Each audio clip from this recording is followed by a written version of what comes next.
Hello friends, स्वागत है आप सभी का हमारे यूट्यूब चैनल पे जिसका नाम है बागेश्वर टेक। लेटेस्ट जॉब की जानकारी और उनके फॉर्म फिल करने की जानकारी के लिए हमारे चैनल को सब्सक्राइब करें, साथ में बेल आइकन प्रेस करें। सो फ्रेंड, आज की इस वीडियो हम जानेंगे कि स्टाफ सिलेक्शन कमीशन द्वारा जो अभी वैकेंसी निकली है उसके फॉर्म किस तरह से फिल करना है, उसका नोटिफिकेशन में क्या क्या चीज़ें हैं, उसको सारी चीज़ें हम डिटेल्स में डिस्कस करेंगे इस वीडियो में। तो जो भी 12th कैंडिडेट है जिनका भी 10+2 हो चुका है और मैथ्स और साइंस उनका सब्जेक्ट रहा है, तो वो सारे ये फॉर्म फिल कर सकते हैं। उनके लिए अच्छा अपॉर्चुनिटी है। सो सबसे पहले डिस्क्रिप्शन में लिंक दिया है जहाँ पे बागेश्वर टेक जॉब्स का, तो उस पर आप क्लिक करोगे। उस पर क्लिक करने के बाद आपके सामने बागेश्वर टेक जॉब्स का इस तरह का पेज ओपन हो जाएगा, जहाँ पे आप लोग देख सकते हैं टोटल जो वैकेंसी है, जहाँ पे 3712 यहाँ पे टोटल वैकेंसी मेंशन किया है, जो कि कंबाइन हायर सेकेंडरी जो 10+2 लेवल एग्जामिनेशन 2024 ये आपको एग्जामिनेशन देना है। और जहाँ पे CHSL यानी कि कंबाइन हायर सेकेंडरी जो CHSL कहा जाता है, तो इसका फॉर्म किस तरह से फिल करना है सारी जानकारी यहाँ पे हम डिटेल्स में चेक करेंगे। तो सबसे पहले जैसे कि टोटल पोस्ट जो है उन्होंने जो वैकेंसी मेंशन किया है, जो टोटल वैकेंसी अवेलेबल है वो है 3712। और वो जो एग्ज़ाम रहेगा CHSL एग्ज़ाम रहेगा, वो SSC द्वारा, जैसे कि स्टाफ सिलेक्शन कमीशन CHSL वो एग्ज़ाम रहेगा 2024। तो उस एग्ज़ाम में जैसे आप नीचे स्क्रॉल करोगे तो टोटल जो पोस्ट रहेंगे, टोटल पोस्ट यहाँ पे मेंशन किया है 3712। तो उसमें कौन से पोस्ट रहेंगे? जैसे कि यहाँ पे 3 पोस्ट है, जैसे कि लोअर डिवीजन क्लर्क और या फिर जूनियर सेक्रेटरी असिस्टेंट। उसके बाद जो डाटा एंट्री ऑपरेटर और उसके बाद से data entry operator grade A का पोस्ट है। तो ये जो टोटल जो 3 नेम ऑफ द पोस्ट है उसका टोटल वैकेंसी जो मेंशन किया है यहाँ पे उन्होंने 3712 यहाँ पे वैकेंसी मेंशन किया है। उसके बाद जो देखते हैं, जैसे कि मैंने आपको बताया कि इसेंशियल एजुकेशन क्या होने वाला है और यहाँ पे हम फॉर्म किस तरह से फिल करेंगे, ये भी सारी जानकारी हम स्टेप बाय स्टेप हम आगे बढ़ेंगे। तो एजुकेशन जो हमें रिक्वायरमेंट है, जैसे कि 12th आपका होना चाहिए, 12th आपका पास होना चाहिए, मिनिमम 50% आपके यहाँ पे मार्क्स होने चाहिए, साइंस स्ट्रीम और मैथमेटिक्स स्ट्रीम में आपके सब्जेक्ट होने चाहिए। उसके बाद एज क्राइटेरिया क्या होना चाहिए, जैसे कि यहाँ पे मेंशन किया है कि आपका जो एज रहना चाहिए वो 18 to 27 के बीच में आपका एज होना चाहिए, और वो भी कब 1 अगस्त 2024 तक। उससे पहले आपका एज जो रहना चाहिए वो 18 to 27 आपका एज होना चाहिए। अगर आपका एज ज़्यादा भी रहता है तो इनकेस अगर आप SC/ST कैंडिडेट है, अगर आप OBC कैंडिडेट है, तो आप यहाँ पे एज रिलैक्सेशन का ये फ़ायदा उठा सकते हैं, आप रिजर्वेशन उठा सकते हैं। उसके बाद हम नीचे स्क्रॉल करेंगे, जैसे मैंने आपको मेंशन किया है यहाँ पे एप्लीकेशन फ़ीस के बारे में। तो एप्लीकेशन फ़ीस के बारे में, जैसे कि इनकेस अगर आप जनरल OBC EWS कैंडिडेट है तो आपके लिए ओनली 100 रुपीज़ यहाँ पे फ़ीस है, जो कि फॉर्म फिल करने का, जो एप्लीकेशन फिल करने का जो चालान लगता है, यहाँ पे ओनली 100 रुपीज़ आपका फ़ीस रहेगा। और इनकेस अगर आप SC/ST कैंडिडेट है और आपका फीमेल कैंडिडेट है OBC और कौन से भी कैटेगरी के बेस में आते हैं, तो फीमेल कैंडिडेट, तो कोई भी आपके लिए चार्जेस नहीं है। और EWS candidate, PWD candidate, disability जो कैंडिडेट होते हैं उनके लिए आपका कोई भी यहाँ पे फीस मेंशन नहीं है। तो अच्छी बात है ये कि आपका एक फॉर्म फिल करना चाहिए आप लोगों ने ये सब। उसके बाद जॉब लोकेशन क्या रहेगा, तो अभी तक तो उन्होंने जॉब लोकेशन मेंशन नहीं किया है, लेकिन जहाँ जहाँ पे वैकेंसी है, जो डिपार्टमेंट वैकेंसी है, जिस स्टेट में वैकेंसी है, तो वो सभी स्टेट में यहाँ पे आपका पोस्टिंग हो जाएगा। और जहाँ पे ऑल इंडिया अभी तक वैकेंसी रहेंगी वहाँ पे आपका पोस्टिंग हो जाएगा। तो ऑफिशियल वेबसाइट के बारे में हम जानेंगे। तो ऑफिशियल वेबसाइट पे जैसे मैंने आपके सामने देखा है, ये ऑफिशियल वेबसाइट है इसका, लेकिन अभी जो है ऑफिशियल वेबसाइट चेंज हो चुका है, उसके बारे में हम डिस्कस करेंगे आगे जाके। तो ऑफिशियल नोटिफिकेशन जो है, जो जैसे यहाँ पे मेंशन किया है कि जो फॉर्म स्टार्ट हो चुके हैं वो 8 अप्रैल से फॉर्म स्टार्ट हो चुके हैं, और उनका जो एंडिंग डेट है, जो फॉर्म फिल करने का लास्ट डेट है, वो है 7 मई तक। तो 7 मई से पहले आपको फॉर्म फिल करना है। उसके बाद जो भी आपका ऑनलाइन पेमेंट करना रहेगा वो आप 7 मई से पहले फिल कर सकते हैं। उसके बाद जो आपका चालान रहेगा वो भी आपको 8 मई से पहले फिल करना है। और जो उनका एग्ज़ामिनेशन होने वाला है, जैसे उन्होंने मेंशन किया है, जून या जुलाई में आपका फर्स्ट एग्ज़ाम होगा, और जो सेकंड एग्ज़ाम होगा उसका अभी तक उन्होंने डेट मेंशन नहीं किया है। और उसके बाद आपका सैलरी कितना हो सकता है, यहाँ पे कितना आपको सैलरी मिल सकता है, जो भी तीनों पोस्ट यहाँ पे मेंशन किया है। तो जैसे कि सबसे पहला जो पोस्ट है लोअर डिवीजन क्लर्क, तो उसका सैलरी उन्होंने मेंशन किया है पे लेवल 2 के हिसाब से। तो जैसे यहाँ पे से या फिर 63,000 के आसपास आपका सैलरी रहेगा। उसके बाद जो सेकंड पोस्ट है जैसे कि डाटा एंट्री ऑपरेटर, तो उसका जो पोस्ट सैलरी रहेगा जैसे आपका 25,000 से लेके 81,000 तक आपका सैलरी रह सकता है। यहाँ पे जैसे कि यहाँ पे मेंशन किया है, यहाँ पे लेवल 1 और लेवल 2 के हिसाब से 29 to 92 तक आपका सैलरी रह सकता है। और जो data entry operator grade A का पोस्ट है लेवल 2 के हिसाब से 25 to 81 तक आपका सैलरी रह सकता है। तो ये रहा सैलरी के बाद। तो जो ऑफिशियल नोटिफिकेशन है उसमें सारे डिटेल्स में बताया गया है, तो आप वो सारे डिटेल्स में पढ़ सकते हैं। वैसे मैंने आप पूरा एग्जाम एक्सप्लेनेशन किया है अभी। उसके बाद ऑनलाइन अप्लाई किस तरह से करने का, तो ऑनलाइन अप्लाई पे अगर क्लिक करोगे तो आपके सामने इस तरह का न्यू इंटरफेस ओपन हो जाएगा। तो ये जो ऑफिशियल वेबसाइट है, ये नया ऑफिशियल वेबसाइट है एसएससी द्वारा, स्टाफ सिलेक्शन कमीशन का। इससे पहले जो ऑफिशियल वेबसाइट था वो पुराना वेब पेज था उन्होंने, तो ये उन्होंने नया वेबसाइट बनाया है ऑफिशियल वेबसाइट का। और पूरा यहाँ पे अच्छा तरीके से बनाया, जैसे कि यहाँ पे नोटिस बोर्ड है, यहाँ पे क्विक लिंक यानी अप्लाई का लिंक, एडमिट कार्ड का आंसर की, जो भी आपने एग्ज़ाम दी उसका आंसर की, रिजल्ट, ये सारा एक ही जगह पे यहाँ पे उन्होंने भी मेंशन किया है। तो काफ़ी अच्छा वेबसाइट उन्होंने अभी बनाया है, या यूज़र फ्रेंडली वेबसाइट है, आप इजीली हैंडल कर सकते हैं ये वेबसाइट का। तो सबसे पहले आपको यहाँ पे लॉगिन और रजिस्टर पे क्लिक करना है। इनकेस अगर आप ओल्ड रजिस्ट्रेशन है तो आपको यहाँ पे लॉगिन करना है और आपका कैप्चा कोड डाल के, पासवर्ड डाल के आपको लॉगिन करना है। इन केस अगर आप न्यू रजिस्ट्रेशन है, अगर आपने अभी तक फॉर्म फिल नहीं किया है आपने ये स्टाफ सिलेक्शन कमीशन का, तो आपको न्यू यूज़र यानी रजिस्टर नाउ पे आपको क्लिक करना है। रजिस्टर नाउ पे क्लिक करने के बाद जैसे कि यहाँ पे 1 टाइम रजिस्ट्रेशन रहता है ये, तो उसमें आपको आपका पर्सनल डिटेल्स, आपका पासवर्ड, क्रेडेंशियल, उसके बाद आपका एडिशनल डिटेल्स और डिक्लेरेशन, ये चारों चीज़ें आपको यहाँ पे फिल करना है। तो जैसे हम कंटिन्यू पे क्लिक करेंगे, कंटिन्यू पे क्लिक करने के बाद सबसे पहले हमारे को पर्सनल डिटेल्स हमें फिल करना है।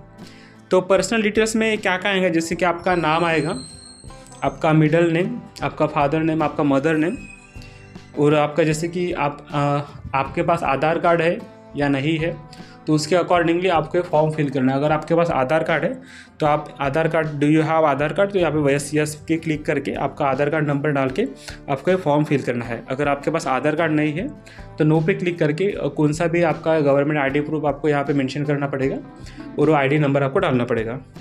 तो वैसे आपको आपका first name verify, middle name verify, father name verify, mother name verify करना है।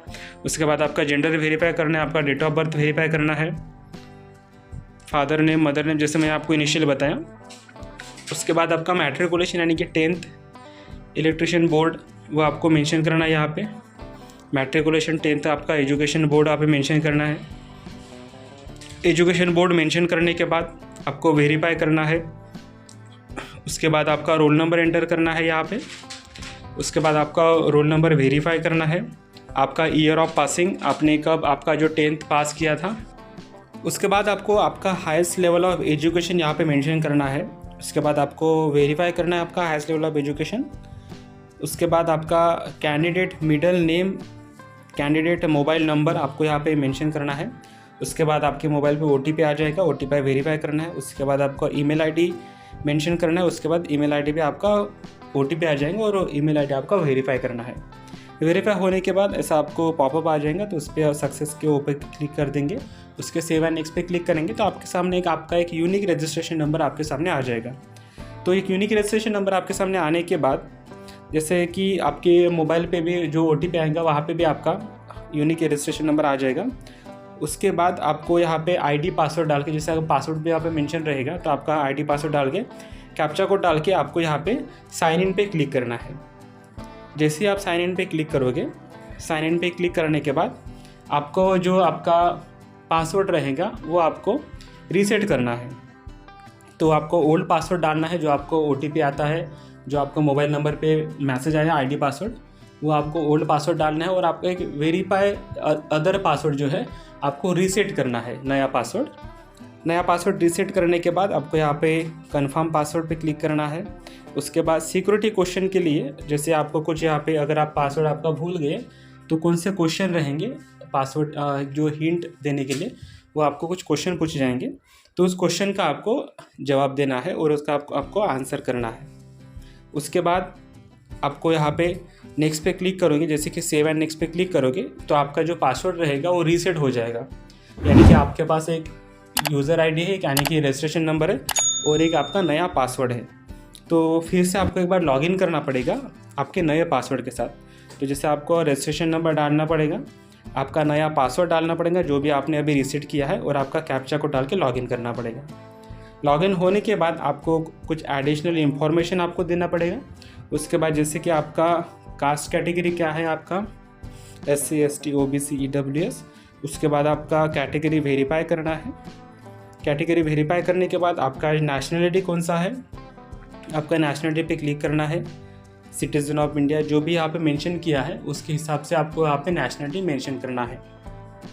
नेशनलिटी मेंशन करने के बाद इनकेस अगर आप डिसेबिलिटी कैंडिडेट हैं तो आप यहाँ पे यस या नो पे क्लिक करोगे। अगर आप है तो उसके हिसाब से वहाँ पे मेंशन किया है। अगर आप डिसेबिलिटी कैंडिडेट नहीं है, PWD कैंडिडेट नहीं, तो आप नो पे क्लिक करोगे। नो पे क्लिक करने के बाद इनकेस अगर आपके बॉडी पे कोई ऐसा मार्क है, विजिबिलिटी मार्क, जैसे आपका कोई टैटू है या फिर कोई आपका मोल है, जैसे कोई तिल रहता है या फिर टैटू रहता है, तो वो आपको यहाँ पे मेंशन करना है। उसके बाद हम नीचे स्क्रॉल करेंगे, जैसे आपका परमानेंट एड्रेस यहाँ पे मेंशन करना है। उसके बाद आपका स्टेट मेंशन करना है। उसके बाद आपका डिस्ट्रिक्ट, उसके बाद आपका पिन कोड। और इन केस अगर आपका प्रेजेंट एड्रेस और परमानेंट एड्रेस सेम रहता है तो आपको यहाँ पे यस पे क्लिक करना है। यस पे क्लिक करने के बाद आपको सेव एंड नेक्स्ट पे क्लिक करके आपको नेक्स्ट करना है। तो आपका जो डिटेल्स रहेंगी वो आपको सेव हो जाएंगी और आपका नेक्स्ट विंडोज़ ओपन हो जाएगा। इस तरह से ऐसे पॉपअप आ जाएगा आपको, तो आपके ओपे के पे क्लिक करना है। उसके बाद हम नेक्स्ट प्रोसेस पे चलते हैं, जैसे कि हमारा जो वन टाइम रजिस्ट्रेशन है, डिक्लेरेशन फॉर्म। तो जहाँ पे आपने जो भी इंफॉर्मेशन दी है वो आपके हिसाब से ये इन्फॉर्मेशन सही है, राइट है इन्फॉर्मेशन, तो आपको एग्री पे क्लिक करना है। और यहाँ पे एक बार आप देख सकते हैं कि आपका जो वन टाइम रजिस्ट्रेशन जो होता है, आप प्रीव्यू करके आप एक बार चेक कर सकते हैं कि सारी डिटेल जो आपने फिल किया है वो सही है या गलत है करके। इनकेस अगर कुछ डिफ़िकल्टीज या फिर कुछ गलत इन्फॉर्मेशन है, रॉन्ग इन्फॉर्मेशन है, तो आप करेक्ट कर सकते हैं। अगर नहीं तो आप डिक्लेयर पे क्लिक करके आप ओके पे सक्सेस आ जाएगा। ओके पे आपको क्लिक करना है और आपका रजिस्ट्रेशन हो जाएगा। रजिस्ट्रेशन होने के बाद यहाँ पे आपको जैसे कि दूसरा जो फॉर्म होता है, जैसे कि यहाँ पे काफ़ी सारे जो एप्लीकेशन निकलते हैं, काफ़ी सारे वैकेंसी निकलते हैं। तो फिलहाल यहाँ पे 2 वैकेंसी निकले, एक जूनियर इंजीनियर का और एक CHSL का। तो हमें जो फॉर्म फिल करना है CHSL का फॉर्म फिल करना है हमें। तो इसलिए हम यहाँ पे CHSL यानी कि कंबाइन हायर सेकेंडरी लेवल, तो उस पर हम अप्लाई पे क्लिक करेंगे। जैसे हम अप्लाई पे क्लिक करेंगे उसके बाद हमारे सामने जो CHSL का फॉर्म होता है वो ओपन हो जाएगा, एप्लीकेशन फॉर्म ओपन हो जाएगा।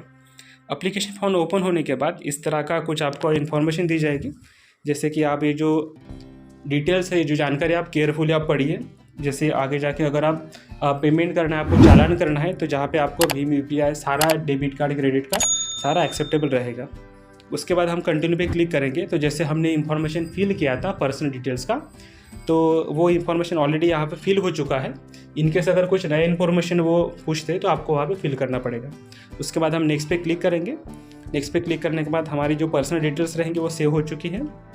उसके बाद यहाँ पे मेंशन किया है कि एजुकेशन डिटेल्स। एजुकेशन डिटेल्स में हमें हमारा हाईएस्ट एजुकेशन क्वालिफिकेशन क्या है वो हमें मेंशन करना पड़ेगा। उसके बाद अगर हम नीचे क्लिक करेंगे तो हमारा एजुकेशन क्वालिफिकेशन स्टेटस क्या है, पास या अपीयरिंग, वो उस पर हम क्लिक करेंगे। हमारा पासिंग ईयर क्या है उस पर हमें क्लिक करना पड़ेगा।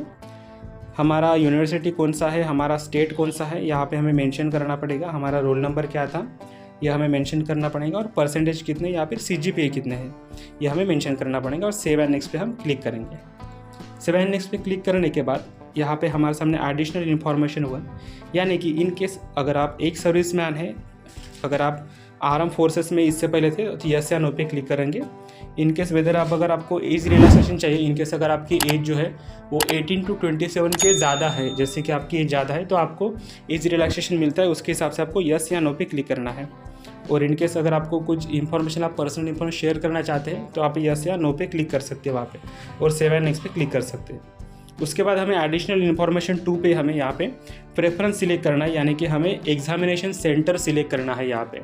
तो एग्जामिनेशन सेंटर जो कि आपका सिटी है उसके हिसाब से आपके नियर बाय का सिटी आप यहाँ पे सिलेक्ट कर सकते हैं। सिटी सिलेक्ट करने के बाद आपको यहाँ पे सेव एंड नेक्स्ट पे क्लिक करने के बाद आपको यहाँ पे आपके डॉक्यूमेंट अपलोड करना है, जैसे आपका फ़ोटो अपलोड करना है और सिग्नेचर अपलोड करना है। तो इससे पहले जो अपलोड करते थे हम सिग्नेचर और फोटो, यहाँ पे मेंशन किया गया था कि यहाँ पे लाइव फ़ोटो अभी अपलोड करना है।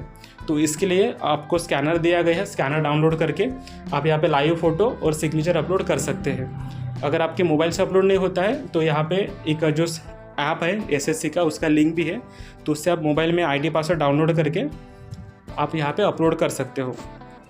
उसके बाद आपका जो फॉर्म है, आपका एक प्रीव्यू फॉर्म आप चेक कर सकते हैं, आपका फॉर्म पूरा कंप्लीट हो चुका है। उसके बाद हम नीचे स्क्रॉल करेंगे और आपका जो भी फॉर्म फिल हो चुका है वो आप एक बार चेक करिए अच्छे से। अगर फॉर्म सही है तो हम आगे नेक्स्ट पे क्लिक करेंगे और सेव एंड नेक्स्ट पे क्लिक करके हमारा फॉर्म सबमिट की ओर बढ़ेंगे। तो उसके बाद हम सेव एंड नेक्स्ट पे क्लिक करेंगे तो यहाँ पे डिक्लेरेशन है, फाइनल डिक्लेरेशन। उसके बाद फाइनल डिक्लेरेशन में जैसे आप यहाँ पे जो भी इंफॉर्मेशन दिया है, आपके जो टर्म एंड कंडीशन है जो फॉर्म फिल करने की, वो सब सही है करके आप यहाँ पे एग्री पे क्लिक करेंगे और कैप्चा कोड डाल के आप सेव एंड नेक्स्ट पे यहाँ पे आप क्लिक करोगे। तो जैसे आप सेव एंड नेक्स्ट पे क्लिक करोगे तो आपके सामने आपका फॉर्म सक्सेसफुली सबमिट हो चुका है यहाँ पे। और जो सबमिट होने के बाद आपको यहाँ पे पेमेंट का प्रोसेस रहेगा और पेमेंट का प्रोसेस करना पड़ेगा। उसके बाद आपका फॉर्म का प्रिंट आपके सामने आ जाएगा। तो एक बार आप सारी चीज़ें चेक कर ले अच्छे से, उसका प्रिंट निकाल के रख सकते हो। सो फ्रेंड, फॉर्म फिल करते समय कुछ भी प्रॉब्लम आता है तो कमेंट करिए, हम आपके कमेंट का ज़रूर जवाब